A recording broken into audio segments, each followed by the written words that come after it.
Welcome to another episode of the Pocket Mastermind podcast. Today I'm talking to holistic wellness coach and mentor Lisa Gumieniuk about how to turn chaos into clarity. Following her own experiences with stress, anxiety, overwhelm, Lisa created the Chaos to Clarity Reset Method, and she's here today to tell us about how that works. So Lisa, welcome from the other side of the world to the Pocket Mastermind podcast. Absolutely. Thanks, David. All the way from Sydney, Australia. It's so great to be here and having a chat with you today. Pretty much as far away as you can possibly get. So the wonders of technology are winning again. Just about. I love it. I love it. It's literally so amazing that obviously at the moment we can't, fly to. In Australia, we're sort of not allowed out of the country or back into the country. So it is so beautiful that we can connect in so many ways. And, podcasting and Zoom, it really is beautiful and really powerful. It's one of the good things that's come out of this, isn't it? Yeah, absolutely. I think there are a number of good things that have come out of this. And I think that connection, I think the realization for people, that connection is so important. And, we're going to talk a bit about anxiety, and, a lot of anxiety comes from or stems from connection or lack of connection. Yeah, definitely. So before we get into the chaos to clarity and talk a bit about anxiety and all the rest of it, let's get a bit of background on who Lisa is, and how I mentioned a bit about your own personal experience, but explain to us a bit about what led you along this path. Yeah, absolutely. So back in 2013, which is going on about 7 years ago now, I literally thought I was on top of the world. I was marrying my partner, who is now my husband, 7 years on. But, marrying my partner, doing really, really well at work, winning awards. I just felt like I was literally on top of the world. But underneath all of that was stress, was anxiety, was overwhelm. And it was also pushing me to depletion. So I was depleting my physical body, my energetic body, my mental body, my spiritual body, like whatever aspects of me were just being depleted. So I went from being very, very functioning in a corporate role, managing a team, winning awards at work, to not functioning and not being able to process or comprehend things, not being able to read a 2-line email, I remember. So I had a lot of problems with brain fog and memory loss and cognition. And then I also had symptoms of chronic fatigue and a whole heap of other symptoms. And so I started off with a diagnosis of glandular fever, and then a few months later an autoimmune disease, and then 2.5 years into that journey, Lyme disease. Actually, I had a car accident when I started to, when I first started to get unwell. And then I also had shingles and heavy metal toxicity, and like the list goes on and on. So for me, a lot of chronic infectious illness, but stress, anxiety, overwhelm Was that gradual? Did you realize it happening, or did it happen fairly quickly in quick succession? It was, it's been a 7-year journey. So I was diagnosed with glandular fever, which was about 2 months after my symptoms set in.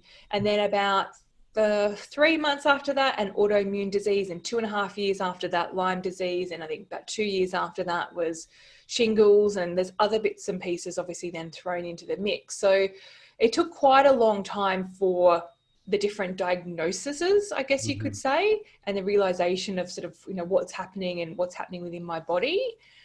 But one of the biggest challenges all along the way, David, was really that the emotional component, because all of these things are happening to me in my body, and I didn't know how to process them. I didn't have the mindset, the emotional, resilience and strength and understanding, or the spiritual connection before I got sick, to then when I got sick, it just made it worse because I really wasn't able to process what was happening. And it took me years to really grasp what was happening.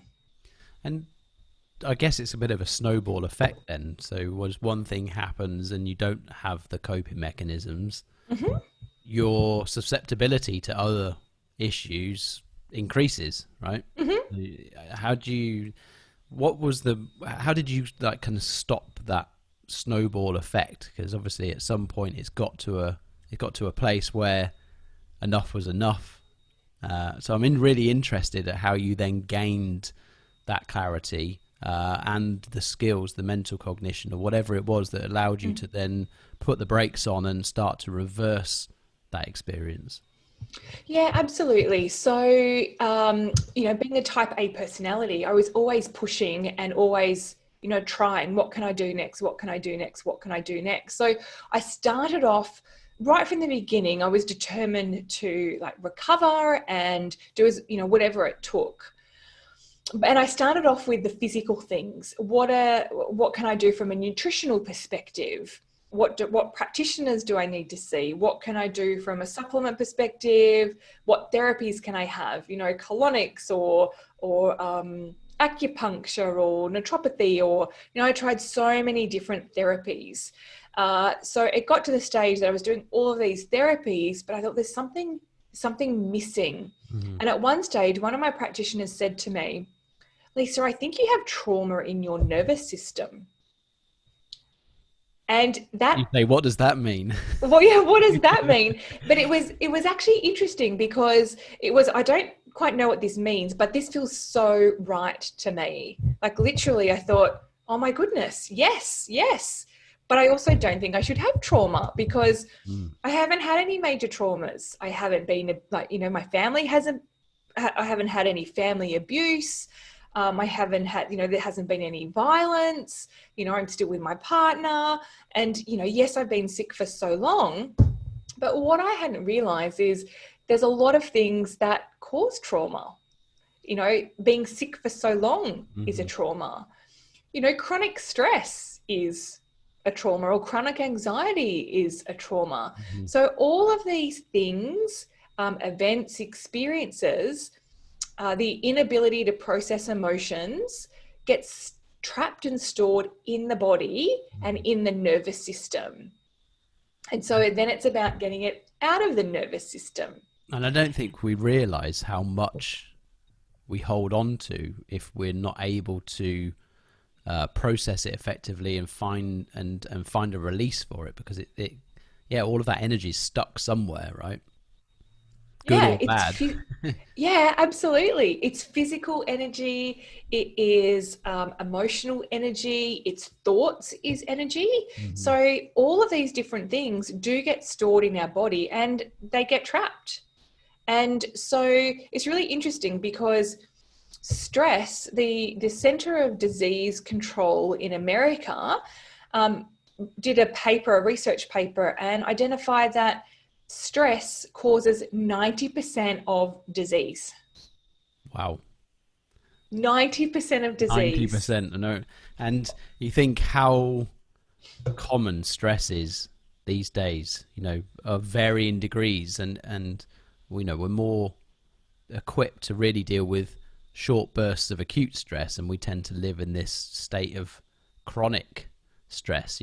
Getting to work, the commute in itself can be quite stressful, never mind the experience when you're there and then all of the other stuff. So yeah, that's quite a scary statistic. Yeah, it's a scary statistic. And as you said, and perfectly so, David, is those small things of like traveling to work every day is a small burst of stress, but it's happening every day. So that stress is actually then chronic. And so, like you said, when we talk about stress, we talk about the nervous system, there's always this analogy of a tiger. And Mm-hmm. if we were to see a tiger, what would happen? How would we react? It's an acute reaction. Our body and nervous system would do one of three things. It would stay and fight the tiger. If you're crazy. Well, it's just what your body and your Yeah. nervous system naturally wants to do. I don't think mine would stay and fight the tiger.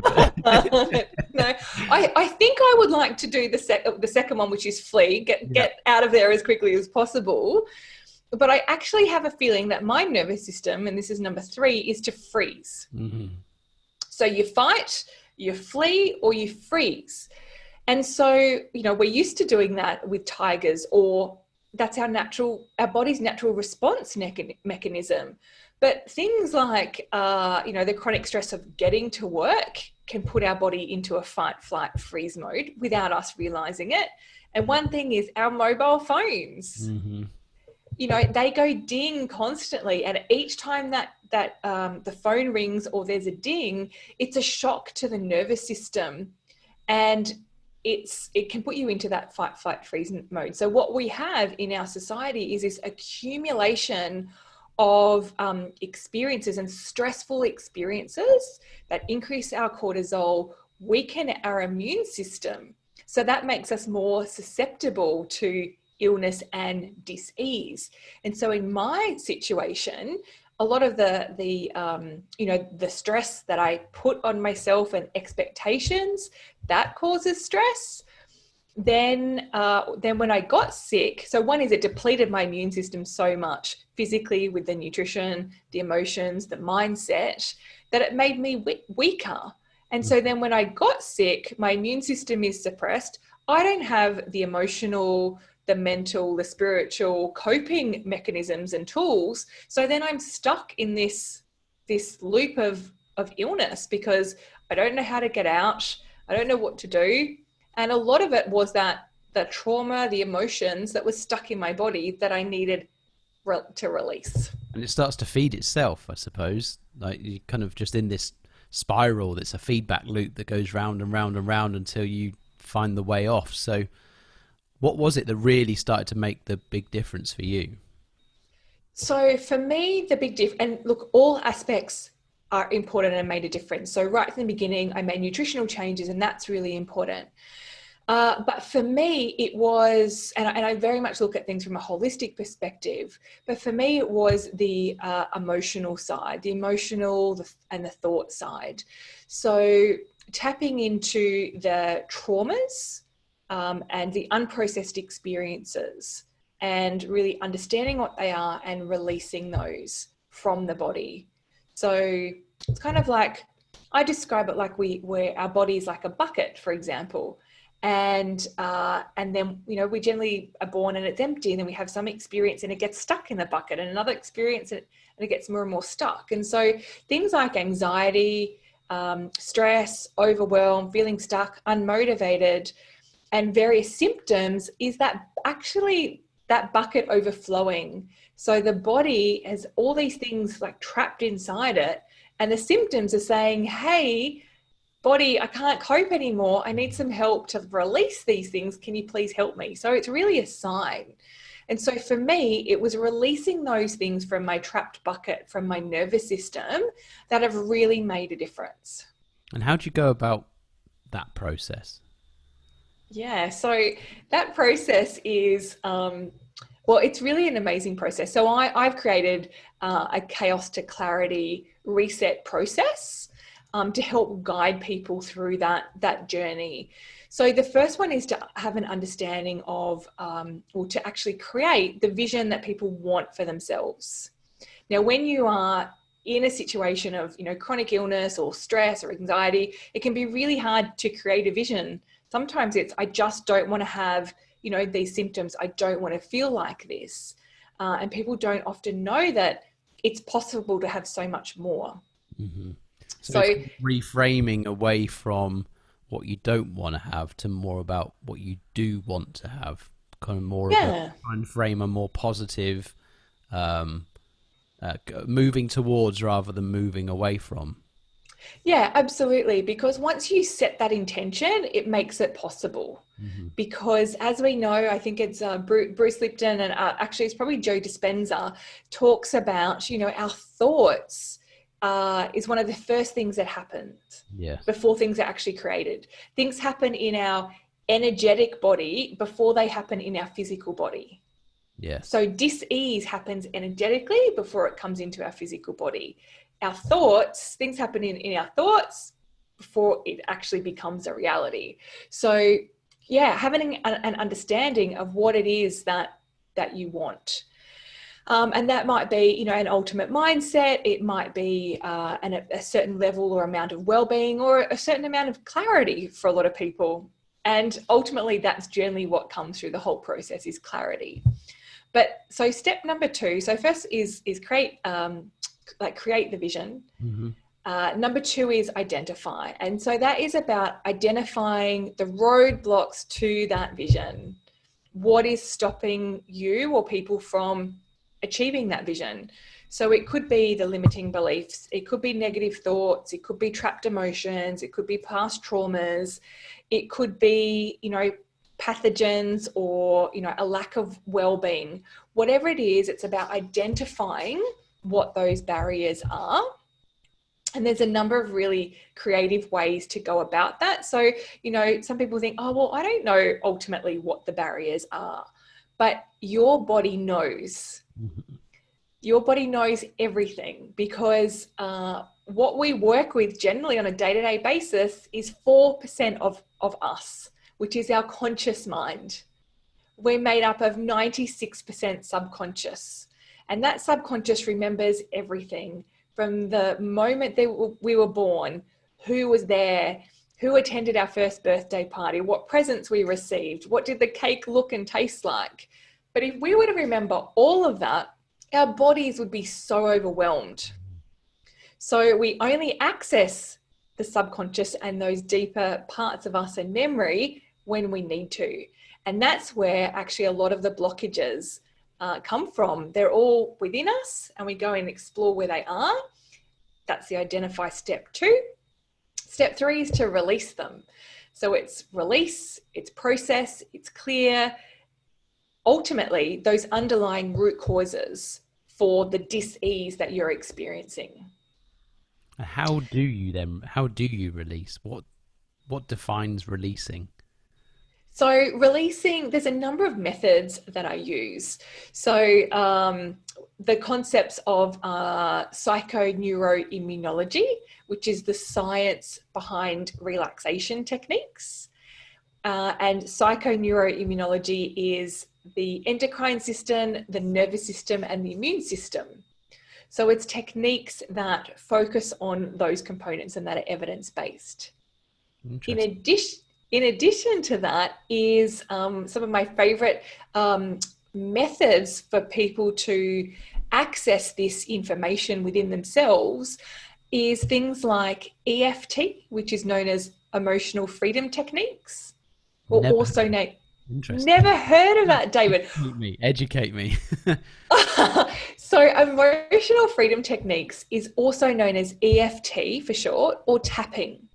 And so it's based on a number of different modalities. So one being traditional Chinese medicine, in a sense that it uses acupuncture points. And so the tapping on the tapping on the body like that. Yeah, tapping on the body. So you got the karate chop point on the side of the hand. I didn't know it was called this. Top of the head, inside of the eye, outside of the eye, under the nose, chin, collarbone, and under the arm are some of the main points. I know they use this in people that are scared of flying. Yeah, it's fantastic. It's fantastic. I remember one of my clients had a fear of flying, and so we worked together before she flew, and it significantly reduced her anxiety when flying. How does it work? So how does it work? So as I mentioned, the tapping process taps on acupuncture points. Mm-hmm. And so acupuncture points are based on meridians, and the meridians are energy lines that run through the body. So when you tap on a spot, it's accessing that meridian or that energy line. So it actually releases energy. So we can't see that energy, but it's there, mm-hmm. and it releases the energy from the body. So some people, as they're tapping, will actually feel, if they had, say, a tight shoulders, and as they're tapping, they'll say, oh, my shoulders are getting lighter. Oh, I feel it moving to my chest. Oh, it's moving into my heart. Oh, it's not there anymore. So from what, it is amazing. And you can see I'm getting excited about it because it is so powerful and effective, because one is it gets energy physically moving and flowing, because we know that emotions and beliefs and whatnot are trapped in the body. So when you tap, it moves that energy within the body. Another part is the tapping process actually calms the nervous system down. So it puts you into that relaxation state. Mm-hmm.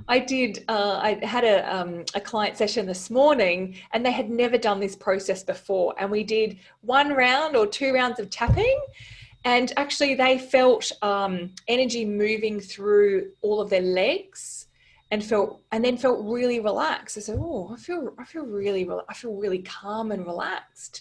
So it calms the body, it calms the nervous system down. So again, helping to release emotions and physical sensations. And it also impacts the limbic system in the brain. And as we know, the limbic system is the emotional center of the brain. So we're accessing emotions, calming the nervous system, and getting energy moving and flowing. And so in that process, it's like psychological acupuncture. Mm-hmm. Sounds really good. So I guess you can use this in 2 ways. I guess you can use it in the moment if you're, like you were talking about the flying, maybe you're anxious about something or stressed about something, whatever. And can you then, if you're using it to clear blockages, do you then recall feelings or emotions and then use it at that time, or how does that? Yeah, absolutely. So perfect. You can use it in the moment. So I've had people have panic attacks and use the tapping process even on one spot, like their collarbone, for example, and stop their panic attacks there and then. So it's highly effective because, as we said, accessing the mind, the subconscious, calming the nervous system down, and moving energy through the body. Whereas as anxiety and panic attack is, overwhelm on the nervous system. So it can block it and stop it there and then.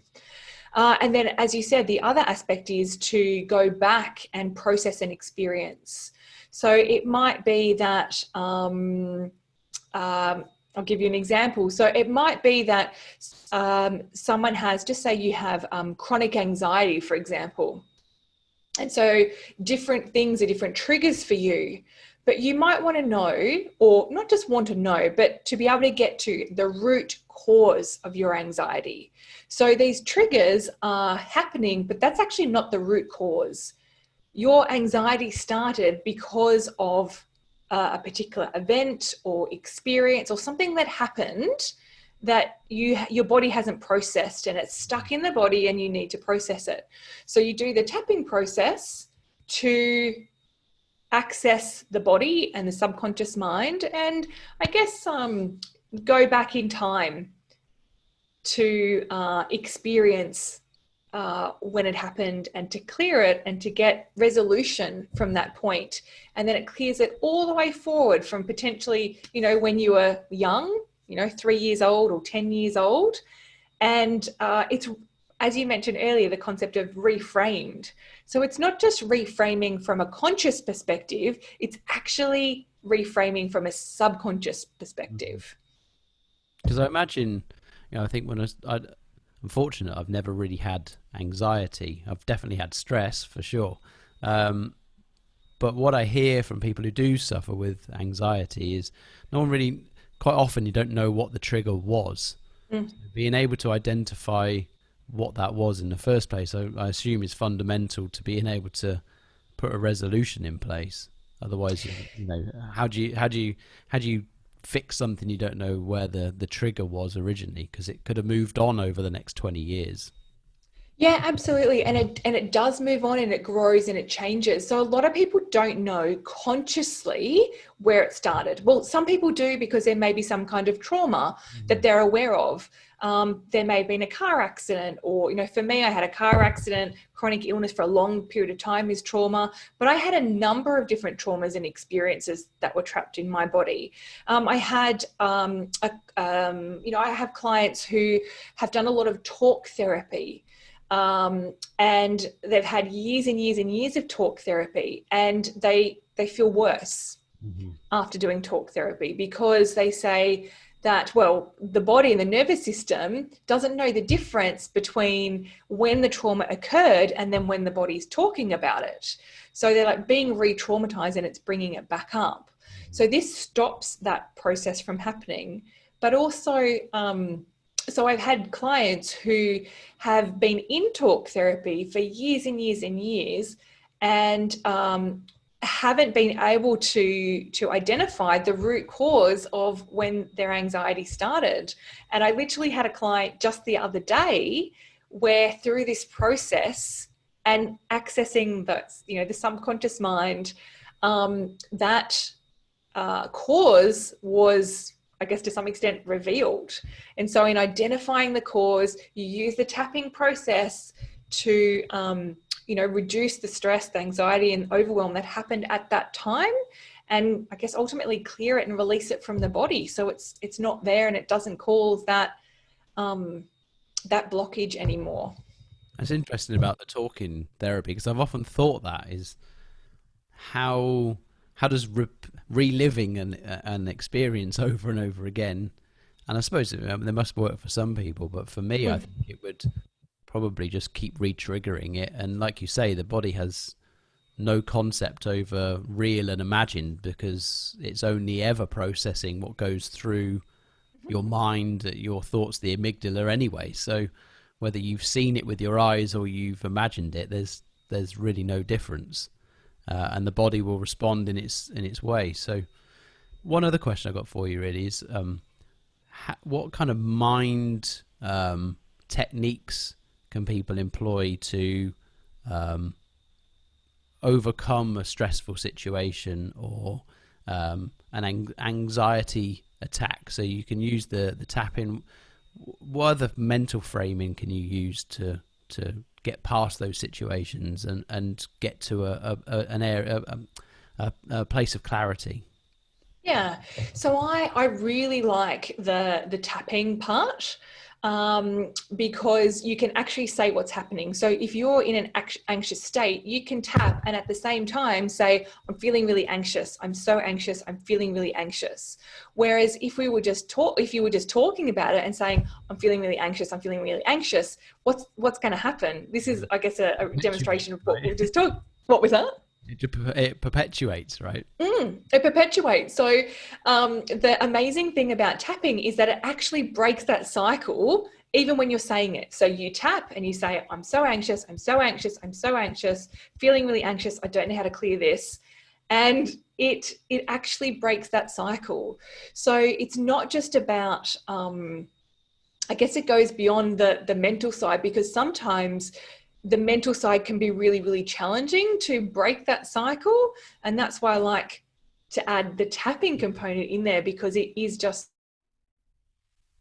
Are there any techniques that people can use day to day, kind of, I don't know, bit like meditation or something else, where they can, when you're not in the moment exactly, helps give you the, I don't know, greater ability to cope with when stressful situations do arise, or anxiety attacks do arise? Yeah, absolutely. So EFT is amazing. Did I say that? How many times have I Yeah, said that? apparently it's pretty good. Yeah, apparently. Who knows? But I mean, things like, meditation and yoga, qigong, is a form of movement. Going out for walks, spending time off phones and computers, spending time in nature, all of those things are really beautiful and powerful. And, there's breath work that is also really beautiful. So David, can I share one that is really powerful Sure, it's something please. that you can do? Yeah, great. So it's one that you can do when you feel stressed, but it's also something you can do outside of that. And so it's really simple. It's a 3-step process. Step number 1 and 2 is you take 2 breaths in through the nose. So it's like a quite quickly, and then you breathe out through the mouth. And so we'll do that again, and just notice your diaphragm at the time. So breathe in Twice, breathe out. That's interesting. Yeah, they, you create that tension to begin with, and then it releases. So yeah, you kind of naturally uh, the diaphragm naturally clenches with that inhale, and then relaxes on the out breath. Mm. I like that. Mm. So really powerful to do, obviously, in the moment, but also outside, because we often, and it's a really quick breath to do, Hmm. you know, a few seconds, and you can do that for a few rounds, but even one can be powerful to, I guess, we talk about changing state, or, Hmm. you know, changing our energy flow. That can change our thoughts, change our feelings, um, and change our actions and behaviors. So, um, it takes, I mean, that one can be really quick, but there's, you know, there's other breath work. If you do some breath work for 90 seconds, that can change the brain and the body.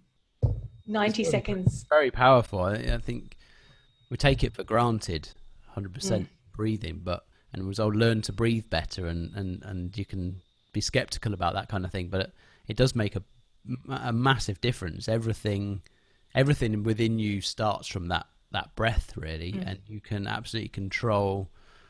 I've learned this in the last year or so, really, is how much you can really control your state on in all different aspects of your life. Even when you're exercising, you can breathe more consciously. I think we automatically breathe heavily and deeply, and actually, if you could become conscious, you probably don't need to breathe that heavily and deeply, even when you're exerting yourself quite so much. And it's definitely something I've kind of picked up and used, like I say, fairly recently, but it makes a massive difference. it does, and it affects, I guess, our lifespan as well, because, you know, when we're stressed, how are we breathing? We're tight and tense, Mhm. breathing into our upper chest. I mean, it's not going down into our diaphragm and going out through the body, and we're not relaxed. So changing your breath has a huge impact on the physical body, but also your emotional state as well, and Massively. your health. Yeah, exactly. Like you say, if stress contributes that much to disease, we need to be looking at how do we relieve that stress. And I think, from my personal experience, breath has been one of the biggest differences that I've made, through Mm. meditation and through just conscious breathing at points in the day. Sometimes I catch myself and I'm breathing, fast and shallow, and it takes just a quick second to take control and reset, and suddenly you can feel the energy change immediately. Mm. Your heart rate tends to follow your breathing, and your thought rate tends to follow the breathing, and if you can slow Mm. all of that stuff down, the much greater clarity, and problems don't seem so big, and the challenges you try and overcome, suddenly answers appear. It's hugely powerful, I think. Mm.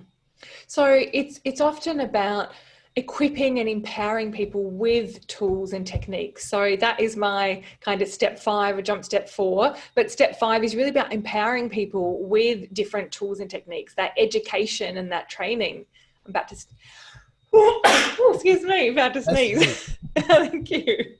Um, Really empowering people with tools and techniques that can help and support them outside of working together, because the working together part is really, really, I guess, it's the deeper work that is often really hard to do on your own, that can help get you to where you want to go so much quicker than if you were doing it on your own.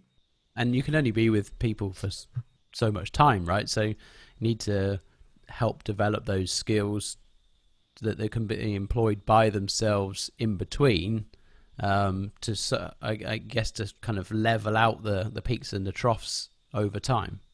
Yeah, absolutely. So it's the clearing from the bucket, I guess, quickly and more deeply with me, and then working through, as you said, peaks and the troughs, and being able to handle different things as they're coming to you in everyday life. Any any other advice for anybody suffering? And I use that word suffering because it's not nice, with stress, anxiety, or overwhelm. right now? Anything that we haven't covered that you think somebody could use, whether it's just a little pearl of wisdom that somebody could employ to help get them out of that moment? Yeah, absolutely. So one thing is it's normal in a sense that it's the body's natural response to what's happening and to your internal bucket being full and overflowing. So just know that it is normal. But then on the other hand, it's not normal in terms of it's not normal to experience that all the time and constantly. And that it is a sign that your bucket is overflowing and that you need help and support. So you don't have to live with these symptoms. You can live without these symptoms. And it's about finding the right practitioner and all the right tools and methods to help and support you. Brilliant. Before we come on to where people can find you, I've got a quick fire, few questions. I'm going to go for it. Go with you. And let's see. I'm asking everybody these same questions because it's really interesting to get the answers. And part of it's selfish because I get some recommendations for books and people to follow and that kind of stuff. So question number one is, do you have a morning routine of any sort? And if you do, what does it look like? Of course I have a morning routine, David. Not everyone does, not everyone. Well, when I talk about the mind, the body, and the spirit, I have to have one. Yes. So look, it starts with, as soon as I wake up in the morning, is visualizing and feeling like joy and love. And for me, it's light, universal light, or a greater version of myself that's just like radiating and shining, and it just feels so amazing. Because the first 7 minutes of the morning are the most important for the brain. And the brain is recent, I think that's through recent neuroscience, talks about how important it is, that 7 minutes, and malleable it is. So it's really important to be feeding it, good quality stuff and nutrition and thoughts and feelings to get you started, rather than looking at the phone with negativity. So my day starts with that visualization. It might be some tapping in bed, so on different parts of my body, or just, simply just on one spot, just sort of clearing out if there's anything that needs clearing out. And just recently I started to do a half an hour yoga in the morning. Nice. To again, I do a half an hour yoga and then some other things. So I might do some chanting or some qigong, or some brain spotting. It's another kind of therapy that I do. But so I just kind of feel into what I need for that day. You have to get up quite early to fit that in? Not really, because yoga for me is at 7 o'clock, 7 to 7:30. And then I do another, 15, 20 minutes of other bits and pieces. That's not too bad. I mean, manageable. It's not. A lot it of people is. think, morning routine means getting up at 5, but if you don't have to get up at crazy o'clock. No, look, it can be, even if that morning routine for you is just that first visualization and that feeling in the morning. And even if it's 7 minutes, well, one is, that initial thought and feeling, but 7 minutes is powerful. I'm going to remember that 7 minutes and use them a little more wisely. Awesome. 3 books that you would recommend and why? And three's hard, right? So I know, I'm like three books. I'm reading one at the moment called Energy Medicine. It's a new book. Could have been by a lady in the UK, and it talks about like the science behind energy medicine. Things like traditional Chinese medicine, hands-on healing, chakras and things. So I'm really excited to be reading that. So I haven't finished it and I'm just getting started, but I think that's a good one. What else? I've got a few books behind me. I quite like this one actually, which is Quantum Wellness. I've not heard of that. Which Kathy talks, was it Forward? No, yeah, Kathy. Kathy talks about like sort of 5 main steps to wellness, but she talks about the concept of quantum wellness, or the quantum approach, which is really beautiful and I use all the time, which is wellness is about making like small steps and small changes.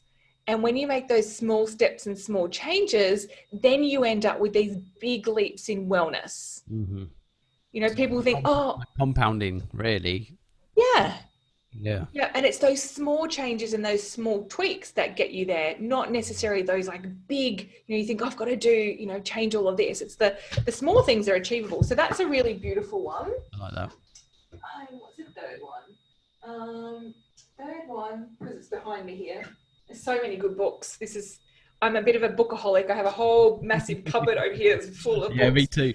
This is why I ask for more recommendations, because I plow through the things, but yeah, like I said to another guest the other day, Tim Ferriss cost me a fortune because I keep following his recommendations. Are you a Sagittarian, David? I'm not. I'm Libran. Oh, I don't know. I know myself and my mother-in-law are both Sagittarians, and we both love and addicted to books. Yeah, mine's been in the last few years, really. I never really read until, I don't know, maybe probably only 3 or 4 years ago. I went through a spell of reading, and then my commute changed, so I was driving, and so I lost the reading for quite a while, and then I went back to Audible, and then everything kicked in, and then I was reading physical books and Audible all at the same time, and I knew I had 3 books on the go at any one time. I love it. Now I have one at a time. So this next book is The Dirt Cure by Maya She-Treat. And Maya is American. She's really, really amazing. I've seen her speak at a conference. And so she is she's a physician. Was it oncology or pediatric neurologist? Mm-hmm. A pediatric neurologist. So obviously working, neurology, the brain with children. And started looking at things from a different perspective and really looking at, so it's called The Dirt Cure. So it's really about nature and the importance of nature and the impact that has on the body, on the brain, and, kids with, autism and learning difficulties. And obviously the book extends beyond that and is really about the dirt cure, human, nature, and I like that. The influence that has on the body. So that is really beautiful and obviously very evidence-based as well, which is really nice. Nice. Good recommendations. 3 people to follow or listen to, and why? 3 people to follow, listen to, and why? Oh, this is a really tough one. Georgie the naturopath on Instagram. I've not heard of her, so I'll. No, she's a local here in Australia, but so she's a naturopath. She does a lot on anxiety. She does a lot on women's health, and she's really, really inspirational. She's had her own journey. She's a naturopath, obviously, so then uses a lot of herbals to help and support people and looks at things from a nutritional perspective and a mindset perspective. So I love Georgie and the work that she does. Who else? It's really challenging. I need to go through my bits and pieces. Who else do I follow? I'm a little bit stuck and stumped here. She's Got Power is the Instagram handle, and Michelle Fennel-Greek is actually, she's changed her name. Michelle is based in America, but she's a nutritionist who also helps people to become nutritionists, but works with women who are stressed, anxious, overwhelmed from a nutritional perspective, and really getting that balance nutritionally in their life. And who else? It's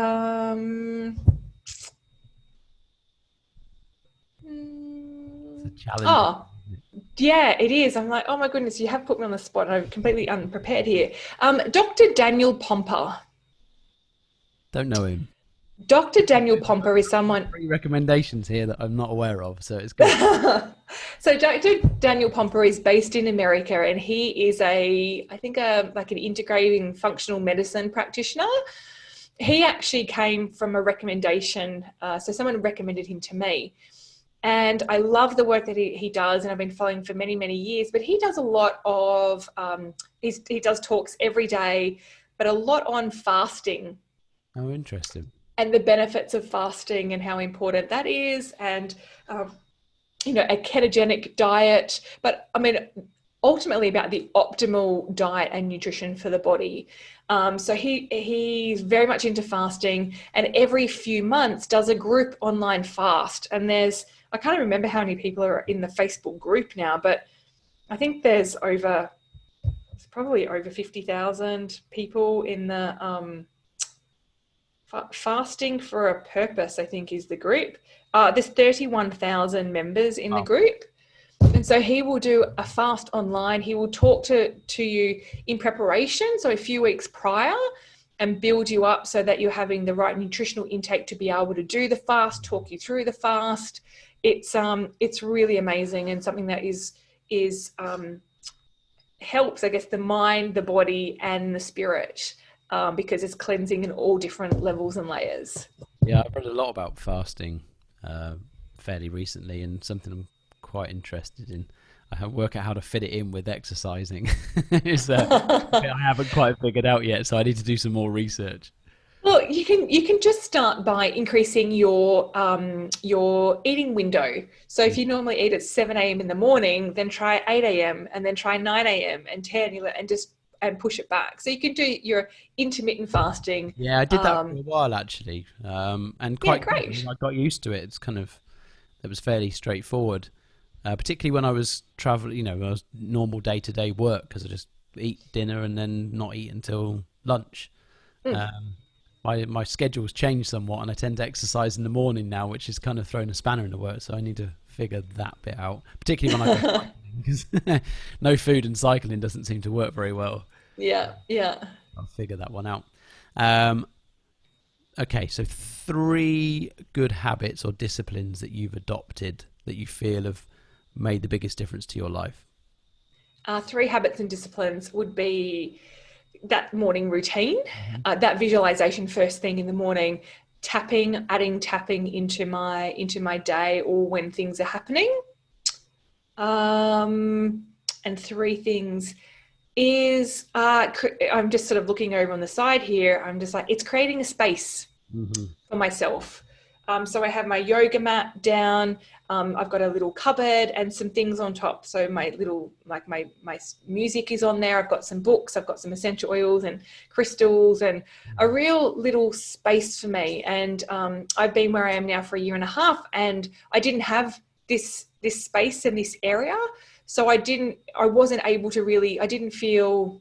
It was more difficult to do my practice. Mhm. Whereas the last few weeks, I have this little setup, and it just feels so much easier to do. I guess it's like a little, like a little temple, Yeah. but it's my space, and that has really helped.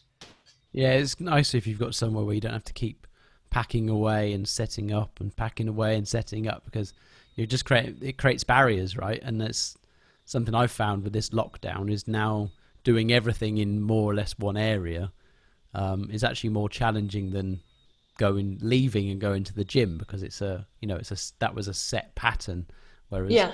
working out in the living room seems to be harder than going to the gym. Seems Well, a bit more, actually, it's a relaxing space, not a exercise space. yeah, I guess it depends on the space. So I'm actually, it's actually been helpful for me because I still have some challenges with my energy levels and fatigue. I found it really difficult to go out and do yoga and things. Whereas now I'm doing it online, so I don't have any excuses. I have to set my computer up. It's there, and I don't need to travel. I That's just great. rock up in my pajamas. Well, in that case, then this question might be quite easy. Three tools, systems, services, apps, whatever you want, whatever that you now couldn't live without. So can I say EFT again? Is that Yeah, allowed? yeah, yeah. Of course you can. Yeah. So EFT, what was that? Systems, apps, and things. Yeah, anything. Um, Number two would be Insight Timer. Insight timer. Oh, you don't know that one, No, David. I do not. Um, Insight Timer. It's free to download on your iPhone, and it has I think it's over 100,000 meditation, a lot of meditations and things. So there's music, different types of meditation. So there's some tapping in there. There's some yin yoga. There is chanting. There's bilingual beats. There's all different sorts. So it is amazing, and it's free to use and access. So that's awesome for yeah. Yeah. Yeah, that's a really good one. Number three, you like these threes, don't Yeah, you? because one's easy, but three's more challenging because you've got to. It is. Three. Oh, essential oils. Oh, can I add a fourth one? Yeah, go on. I'll let you off. Thank you. So I love essential oils. They're amazing. They work at different levels within the body. So they're, the energetic and the physical level and layers, and spiritual, which is really amazing. So I love those, but I love cards. I love cards. I guess, some people call them like oracle cards, or I have about 6 decks, but I have 4 on the way. And they're really beautiful and really powerful because there's always some kind of message or gift in them that relates to you and what's happening for you. And I use them with all of my clients. I generally send them often after a session as a bit of a reflection after a session. Can I choose one for you, David? Are you? Yeah, go on. Okay. So this deck that I'm using is The Secret Language of Color Cards by Inna Siegel. She's amazing. So it's very much based on color. So some of them are really spiritual and really woohoo, but some of them are actually quite kind of practical. So this one is Coral, allow flow and synchronicity into your life. I like that. Does it resonate? Yes. Yeah, I've become more conscious of synchronicity, I would say, in the last year or so. It's surprising. It's surprising the things that turn up, right? So cards are really beautiful and really powerful. I used to think, being left brain, organized, trying to control everything. I used to do a lot with processes and systems, and I was in IT. So everything's has to be logical. Well, what I do now to some extent is almost not logical, because it's going with the flow, and there's not always a set sequence of things. But so choosing a card for what's an intention, or what's a theme for today, or what do I need to know, or I'm really stuck right now, and pulling a card is completely sort of letting go and not in control. But it's so amazing how accurate these are, and every time I pull one for a client, they're like, oh my goodness, that's that was the theme of the session, or that's exactly where I'm at now. Or I've even used it to when clients, some clients say, oh, I don't know what I want to work on today. Okay, well, how about we, how do you feel about pulling a card? Pull a card, and they say, oh my gosh, or they don't quite know what it means, but we do some work, and then the whole session ends up being about the theme of that card. So it's a little bit woo woo, but we combine woo woo and science together. Yeah. Well, I think science just tends to prove a lot of the woo woo these days. So, Oh, I like that, David. you know what I mean? It's all of the stuff that everyone was talking about in India thousands of years ago. Science is now just catching up. Yeah, absolutely. Interesting to watch happen. I can't wait until the science catches up with energy healing, like hands-on energy healing. That is going to be amazing. Well, it's going to take some pride swallowing, I think, for a lot of people for that to happen. That's why it's delayed. The final question. This is only a one. If you could spend an hour with one person, dead or alive, Who would that one person be? Oh, this feels really quite do some tapping as we do this. This like feels quite I don't know if heavy is the right word, or like such a big question. Mm. So who would it be? Um, Initially it was like Tony Robbins and someone else, and it was God, and then it was actually the creator of, I don't know if it's like the creator, um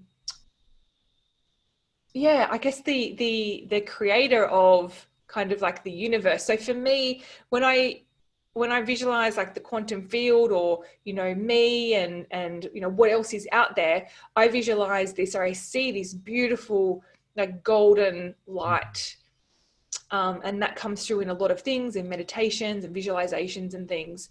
So it's actually the golden light, actually discovering more of like how and why, and Where does that thing come from? yeah, a little bit like more about it. I mean, ultimately, I feel in sense that it's me, I'm that creator, and we're all one, and we're all connected. So I feel that, and I feel that in the light, but sometimes it's kind of more depth to that. I get It's kind of like, exactly where you're coming from. Yeah. it's like the end of the rainbow. It's like you want to go to the end of the rainbow, and like that pot of gold.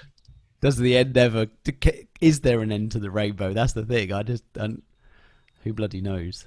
That's with this light. Same thing. Same That's, thing. one thing I'd say on that is one thing I noticed over the last, I don't know, however long, is that the more conscious you become, when you close your eyes, you think it goes dark, and then you realize that it's not actually dark.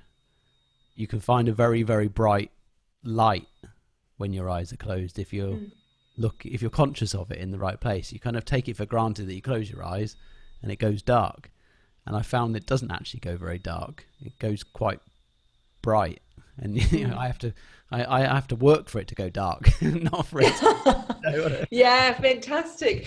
And see, a lot of people who obviously work with me, and are, I guess, not conscious, or are on the journey, what they see is darkness, and what they feel in their bodies is darkness.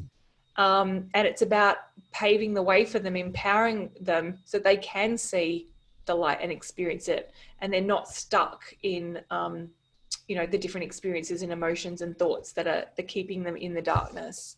That's amazing.